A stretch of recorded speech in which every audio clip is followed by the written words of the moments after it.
Housing.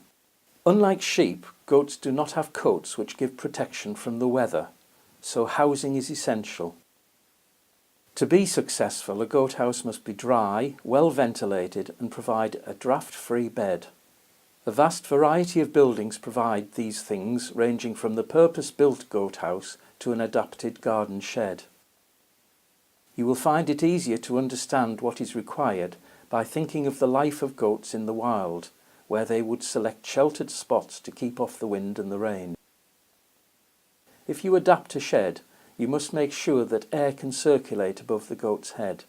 The same applies in large sheds where you might use Norfolk boarding or gale breakers from a height of 4 or 5 feet. Various bedding materials are available, including straw, sawdust, wood shavings or products such as Easy Bed.